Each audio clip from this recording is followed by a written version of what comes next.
Hello and welcome to the PPW podcast. As always, bringing you news, views, and interviews from the world of real estate, online marketplaces, and prop tech industries. My name's Harvey Hancock. I'll be your host today. I am, as always, with Simon Baker. Simon, how are you doing? I'm doing very well today. Good. Glad to hear it. We'll get straight into it because I know you're short on time. For those of you who aren't aware, there's been some interesting news emerged from the industry in the last couple of days. A story emerged over the weekend that REA Group is considering a £4.4 billion buyout of the UK market leading portal Rightmove. Simon, you wanted to make this deal happen 16 years ago, if I'm correct in my thinking. Yep. It didn't happen for one reason or another. What's different this time? Okay, so let's dive in. First of all, there is no deal. All there is speculation, and for those unawares, when you have a listed company and the market starts to speculate about something that you're doing, and your share price starts moving as a result of that, the company is forced to make a comment, and that's really what's happened here. And what the REA Group has done is said, yes, we're looking at that. We think it would be great to bring the companies together. We've not put any formal offer to Rightmove. It actually wouldn't even be to Rightmove. It would probably be to the shareholders of Rightmove, depending if it's a friendly takeover or a hostile takeover. And we'll talk about that in a minute. And the speculation even on that value, the £4.4 million, it's just speculation on the number. It's taking the traded price prior to the announcement and add a 30% premium, which is a customary amount to add. But if I remember correctly, when CoStar bought on the market, they made a higher premium. I think it was more like 50 or 60% premium to the price. So we don't even know what the real offer is. We don't know, the terms of that offer and so on. All we know is that there's speculation, and REA has had to respond to it by saying, yes, we're looking at it. And, the board says on the lines, we see it as clear similarities between the businesses, see a transformational opportunity and so on to make it happen. Now, the question you asked was, well, does it make sense? And what happened 16 years ago was I went to Les Hinton, who was the then executive chairman of News International, so the various newspapers in England, and they were also a 50% owner of Property Finder, and REA, when I was running it, was the other 50% owner, and this is back in 2006. So wait, that's not 16 years ago, that's 18 years ago. 18 years ago. Oh my God, my maths is bad. It's even longer, 18 years ago. And this is before Rightmove had listed on the stock exchange. And Les and I pitched to Rupert Murdoch that we should buy the business. And we went through all the business case, the reason. And this was basically making an acquisition offer prior to their listing. And that offer was for, my guess is £300 million or something in that day, which was probably a fair and reasonable offer for the business. It got very positive response from Rupert in that meeting, but subsequently sort of got white-anted by people in New York. And I think at that point, they didn't see the value in the transaction. So here we are nearly 20 years later, and they're going to offer basically more than 10 times that price for the asset. So that's sort of why. Now I guess then the question is, why are they doing it? Okay, and I think when you boil it down, it's probably a couple of reasons. I think it's very opportunistic. So if we look at REA has had strong growth. It continues to be able to squeeze more juice from the lemon of the vendor-paid advertising. The share price is trading close to all-time highs. And everything's very positive. Rightmove, on the other case, is trading at a substantial discount to where it was a couple of years ago, caused by a couple of things, probably three things. One is the UK housing market, okay, and there's been a whole bunch of issues around that. Two, the entrance of CoStar into the competitive market with on the market. And 3 is they really have squeezed the lemon hard, right, in terms of capturing value from UK real estate agents. They're sort of around 8 to 10% of a UK real estate agent's commission goes to Rightmove. So you can't sort of keep doing more and more of that and extracting more value. So what you have is, and then around all of that, the multiples of the business are different. So REA is trading at sort of maybe double. I'm not quite sure off the top of my head, a revenue or EBITDA multiple of Rightmove. So therefore, it's just cheaper for them to buy. You issue script in Australia. So if you can issue script, which is shares, to buy shares in the UK, it's just cheaper. You're getting if your shares are trading at, I don't know, 20 times and theirs are trading at 15 times, then you got a better deal. So I think there's a degree of Rightmove share price is subdued. The market's not valuing them as a multiple is high. REA is on a crest of a wave and wants to just do that trade-off. Arbitrage and outcome is the way to think about it. You mentioned, is it a friendly takeover or a hostile takeover? What do you mean by that? And which So would you be going for? So one's a friendly takeover. You go to the board of Rightmove and you say, hey, we want to buy your business. We're going to offer you a 30% premium, 40% premium to the shares on the market. We think that's good value and we want you to recommend this to all your shareholders. Friendly. The board turns around, goes, yeah, look, we think that's probably fair and reasonable. We think, based on everything we know, let's do that deal.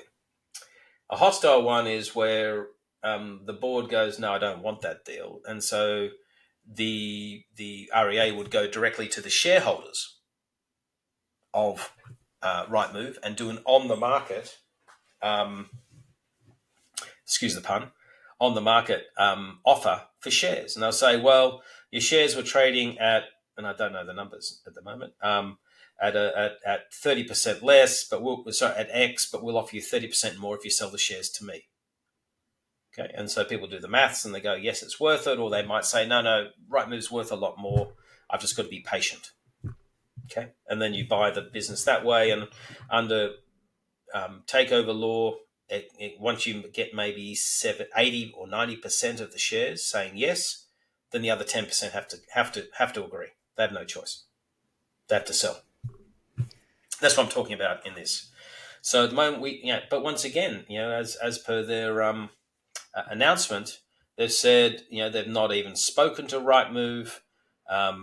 They've done nothing, right? This is just speculation that they were doing something. They've had to respond it. Now, Rightmove share price has gone, ballistic. It's up 30-odd%. And expecting that if a takeover does come, it would be, slightly more than the current trading price, because people will want to then sort of once again arbitrage the outcome and make a profit on what could happen. There's a couple of questions in there. The first is, let's assume that the worst happens, so to speak, and the offer does come in.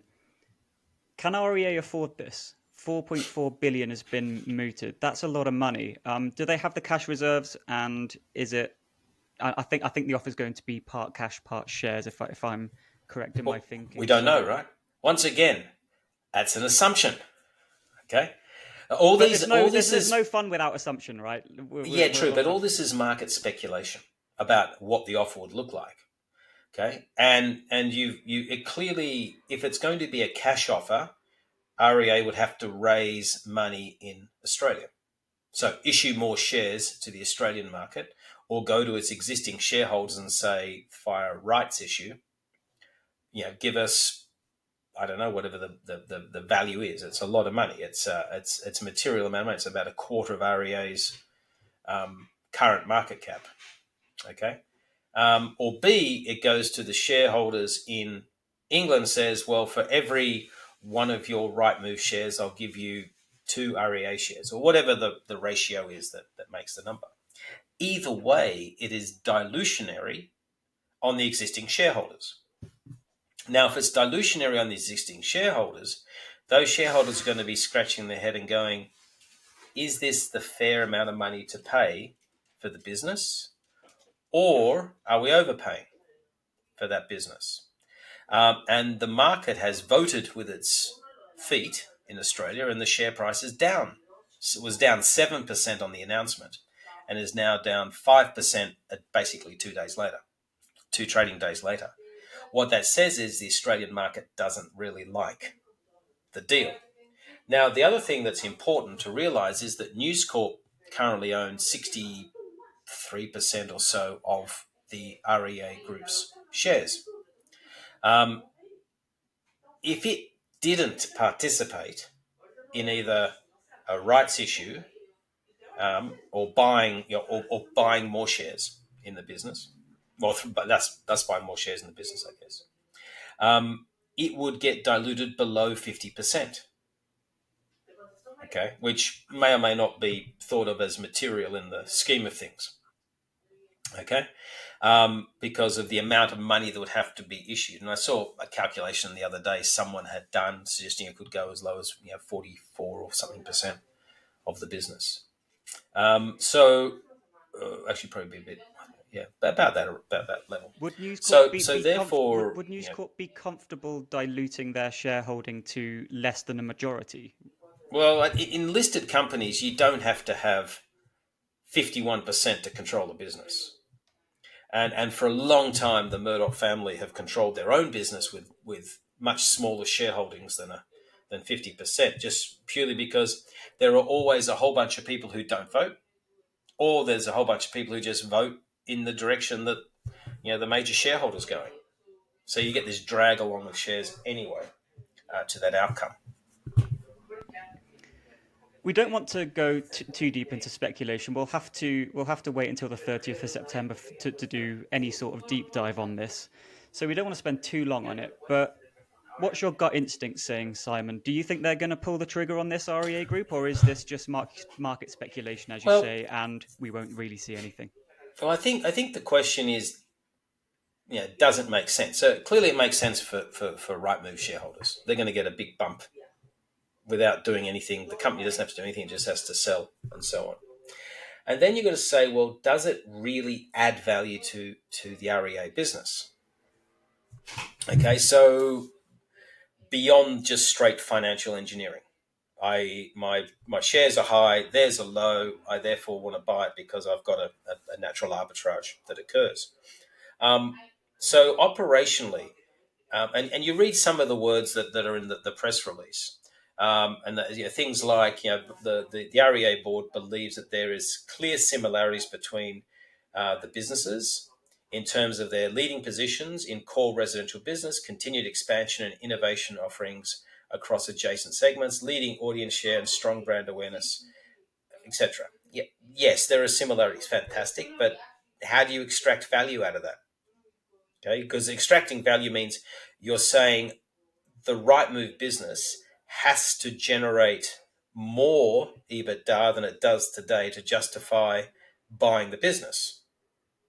Okay, you're not buying a dividend stream that is of today. You want to buy growth into the future, and then you say, REA sees a transformational opportunity to apply its global leading capabilities and expertise to enhance customer and consumer value across the combined portfolio. Okay, and to create a global diversified property company.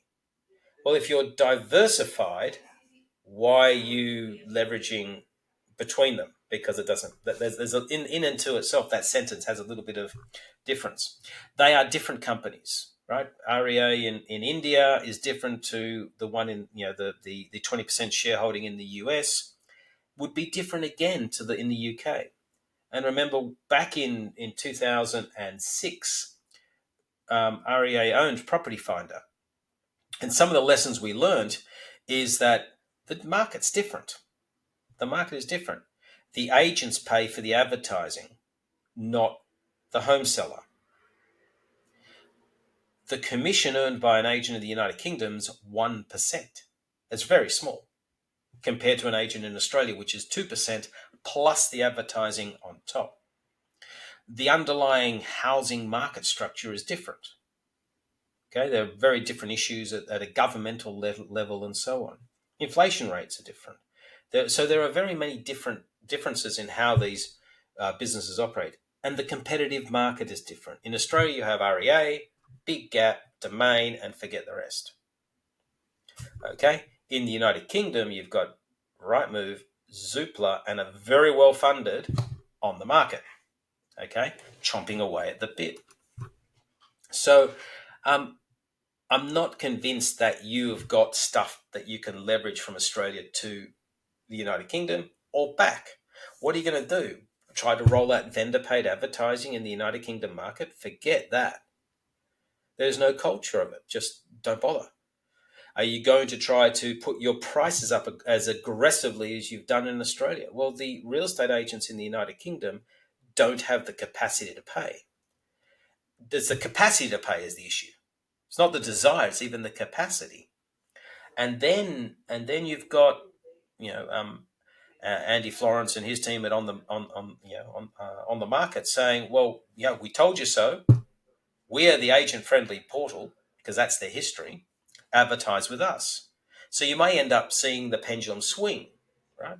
And if I was an agent in the United Kingdom, I've been reading some stuff about it today, is that they're saying, well, does that mean if REA gets it, they're going to shove the prices up even more? Because that's what they've done in Australia. So you may lose customers. Rightmove may lose customers pretty quickly just because of the fear that that will occur. And of course, I say, no, we're going to do a whole bunch of, but the reality is you've got to capture value from the 30+% premium you'll pay for the shares in this business. And then finally, managing across countries, across borders or halfway around the world is very challenging. And REA should know this pretty well because they've had various attempts at it over the years. If you think about it, there was Property Finder in the United Kingdom that they sold out. That was after my time. They sold out a Property Finder in the UAE, okay, because they didn't know how to really manage that business. They disposed of their investment in iProperty to put into Property Guru. Okay, it gives them a few hundred million, but as cashing out, but that which has then recently been bought by EQT, but that's not enough to pay for this deal, and it's a very different business again. So I think, and funnily, I was reading the other day that Rightmove was voted one of the world's most innovative companies by Forbes a few years back. So there's already a high degree of innovation within the Rightmove culture. Right? It's not like you're going to bring something that hasn't existed before. I would So maybe I think question the innovation side of Rightmove. I don't think the PR is nice, but when I consider what Zoopla's doing, for example, it's much more data friendly, much more innovative. I'm not sure if Rightmove is as innovative as perhaps Forbes is maybe thinking. That's just a yeah, side note by me. yeah, I agree. But we always look at this through the lens of consumer experience. But consumer experience, I would argue, doesn't necessarily equal income, an increase in revenues or profit. Makes us feel good, but doesn't equal that necessarily equal that outcome. Clearly, you can be so bad you can destroy value, but at some point it doesn't matter. It's in my view. So and then they've talked about the ancillary businesses, whether it's mortgages or rental markets or what. I never see them as being major, or you're going to have a massive mortgage business that you can start in the UK now because you've got amazing businesses in Australia. I don't see that. So I think there are a lot of questions over this about whether this is a seriously legitimate way to expand the business. Now, the other thought is if you're REA and you're worth 28 billion Australian dollars, and you've squeezed the lemon a lot in the Australian market from agents, what do you do next? Buying a business that's going to give you another 3 million, 5 million revenues, no one's going to notice. It's going to be totally irrelevant. You have to do something big.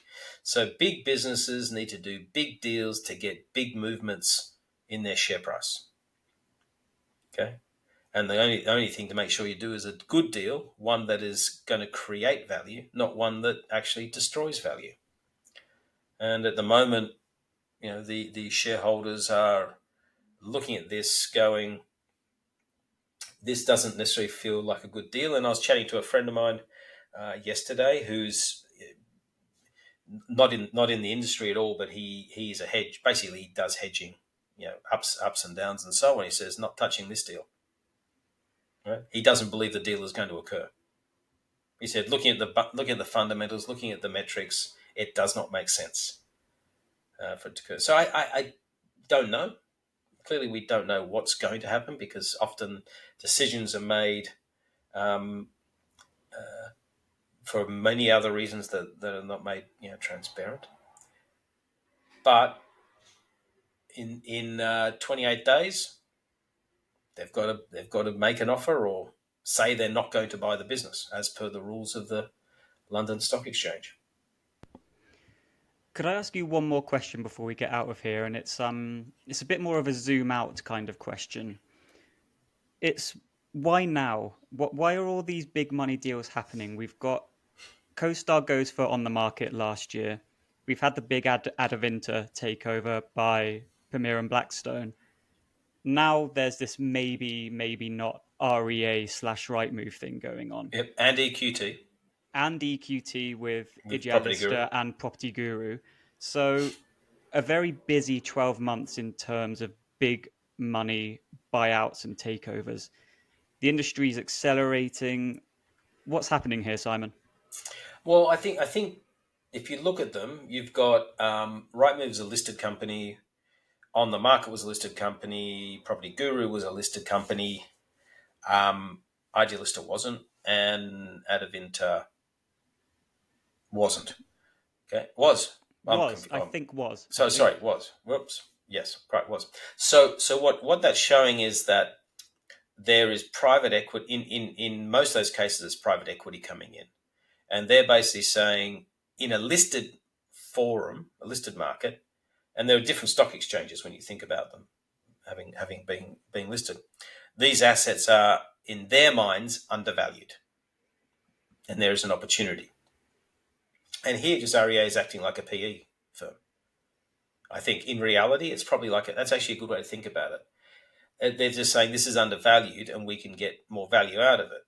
And I'm going, if you're going to get more value out of it, the one person I don't want to be is a UK real estate agent, right? Because that's your core market. That's where you're going to have to capture a lot of value, which then sort of in a strange way plays into the hands of CoStar, okay, in the United Kingdom. Tell me more. Well, if the speculation turns out to be reality and REA pays a 30+%, probably come back with a higher bid because the market would expect a higher bid if they can. That's if they do. Then you've got to get value for that bid. You can't just keep doing the same thing with Rightmove. Go to bed, wake up the same day, nothing's changed. You have to get more value out of it. It's already at a 75% EBITDA margin. So you have to grow revenues. Now, to grow revenues, you've got to say, where do I get those revenues from? Well, if your major customer at the moment is the real estate agent, you're not going to suddenly get a lot more revenues from a brand new customer source. You're going to go back to the same customers and say, hey, you're paying £30. Can you pay 35, please, sir? Or 40? Why? Because I've got to justify the expenditure that I've paid to buy this business. So if you're a real estate agent in the United Kingdom, you're going to, and this all flows through, you would probably get a bigger bill. You're not going to get a smaller bill, for sure. You're going to get a bigger bill from Rightmove, which therefore means that the agents will be going to be looking for alternate sources of leads, Zoopla and on the market. Now, clearly, on the market's got a lot of money to spend on marketing, probably more than Zoopla. So Silver Lake with its investment there, and CoStar with its investment in on the market are going to go, well, this is actually good, works well for us, because I've got a reason to go to every single agent in the country saying, leave now, join us. Here's a special offer. They are going to put your prices up. And there's charts running around which shows the average revenue per agent in Australia and the United Kingdom. And I would just take that chart, send it to every single real estate agent in the United Kingdom, and say, this is going to happen to you if you keep using Rightmove. Okay? That's how I'd market against it. Fear, fear, fear, fear.